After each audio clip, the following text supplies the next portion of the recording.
We begin the morning rush this morning with winter weather coverage. Snow is blanketing roads in the Northeast Heights after more came down overnight in the metro area. Now, overnight areas east of Tramway got between 1 to 4 inches of snow, making for difficult driving conditions this morning. Snow was still falling, which could have an impact on the driving conditions. And of course, main roads like the interstate, they are okay to drive on at this point. But again, you may run into some slushy spots. Now, this is something you're going to want to keep an eye out for. Now, side streets and bridges where you're going to need to be careful this morning. This time is expected to get better throughout the morning, but still allow some time for your commute. Christopher? David, you're right. Roads will continue to get better throughout the day, but they're going to get worse tonight as this next storm system moves in. You can see tonight at 8 p.m. we are going to begin to see snowfall in Albuquerque Metro. Way earlier onto the north and west, the snow is going to continue throughout the day, David. Weather is also making for some tough travel on the roads this morning. This is I-25 southbound near Santa Fe, where there are reports of difficult driving conditions throughout the area. And again, these are some photos of snow up in the ski resorts. But we want to mention that the road near Clayton and Raton is closed because of bad conditions. Then further south on I-40, there are reports of difficult driving conditions in the East Mountains all the way up to Cedillo Hill. This morning, so far, there are 7 closures that you're going to want to keep an eye on scrolling at the bottom of your screen. And of course, we will update them online, and you can follow throughout the morning the updates as we bring them to you. And you can find that on air and on the KRQE weather app. A Rio Arriba sheriff's deputy in northern New Mexico is recovering this morning after she was involved in a second crash in a matter of 2 years. The agency says Deputy Cindy Garcia was standing on Highway 84-285 investigating a weather-related crash when a car slid into her. Garcia suffered a broken leg but should be okay. Back in 2016, Garcia was injured in a crash while off duty with her husband. The couple was driving in Santa Fe when a car pulled out in front of them. Now, she says, or rather, she spent more than a month in a hospital at that time. Some medical checks are underway on every child under the age of 10 in the U.S. Customs and Border Protection custody. The calls for medical checks comes amidst outrage amongst Democratic lawmakers. Now, this comes after 8-year-old Felipe Alonso Gomez from Guatemala died in Border Protection custody. This is in Alamogordo on Christmas Eve. Now, he became ill with what Border Patrol has described as possible influenza symptoms. His death comes just weeks after a 7-year-old Guatemalan migrant, Jacqueline Call, she died in CPB custody. This morning, there is new video that will likely be used by Santa Fe police in the case against 2 men seen attempting to rob the superintendent of Santa Fe Public Schools.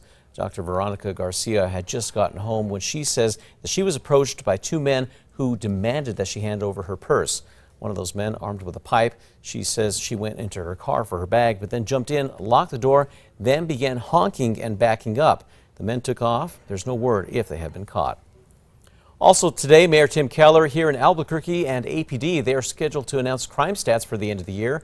In October, the mayor said that data showed the homicides are down 5% from a year ago, but that non-fatal shootings are up 14%. The announcement is set for a news conference today at 2 p.m. We will let you know how those numbers have shifted over the last few months. Christopher? David, our Metro Threat Index today, pretty low. We're sitting at a 2. That's primarily because of the cool temperatures across the area. However, keep in mind, if you are driving across northeastern parts of the metro, say from north of Academy near the Tramway area, it is going to be icy on some of those side streets, so keep that in mind. David? And more news for you this morning. Soon, snow will be blanketing areas of the metro, and that means snowball fights. But before you throw one at your sibling, you might want to make sure that you are not breaking the law. Now, in Rio Rancho, throwing a snowball is actually against the law. Put in place back in 1981, now Rio Rancho Police Captain Ron Vigil says this is something that officers almost never enforce. In the last 5 years, Rio Rancho Police say that they only know of 1 snowball assault. That was a student who threw one at a teacher. That student was given a ticket. Well, now let's take a look at that morning drive. Everything's surprisingly pretty good across the entire metro area. I-25 looks good. I-40 looks good as well. Again, just take it slowly out there so we continue these good conditions.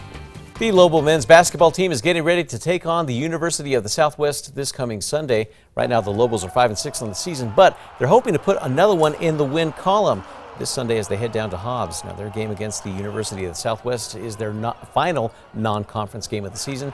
Tip-off is scheduled for 2 p.m.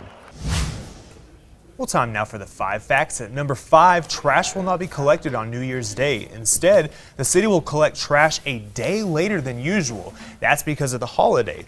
The 3 convenience centers and main office will also be closed until Wednesday, January the 2nd. And number 4, a state senator is moving forward with his newly proposed campaign to try and bring those soon to retire here to New Mexico. Senator Michael Padilla is hoping to spend $1 million to market New Mexico to retirees because he says they can bring more money to the state. Padilla says last year the state spent $250,000 marketing New Mexico to retirees in cities around the country. At number 3 this morning, a man is facing federal charges for after allegedly causing a Delta flight to make an emergency landing at the Sunport. According to officials, Ian Smallwood was acting belligerent towards flight attendants during a flight last week. He's accused of ripping towels out of a flight attendant's hand and then throwing them on another passenger. Then at number 2, with another storm set to hit the metro with snow, you might want to think twice before throwing a snowball in Rio Rancho. On the books since 1981, Rio Rancho Police Captain Ron Vigil says the city has what's called a projection of missile ordnance, which covers the throwing and slinging of catapulting of any snowball, rock, or arrow or other object. And at number 1, your 7-day forecast, you can see we have snow chances for the metro on Friday and then again as we head into Tuesday.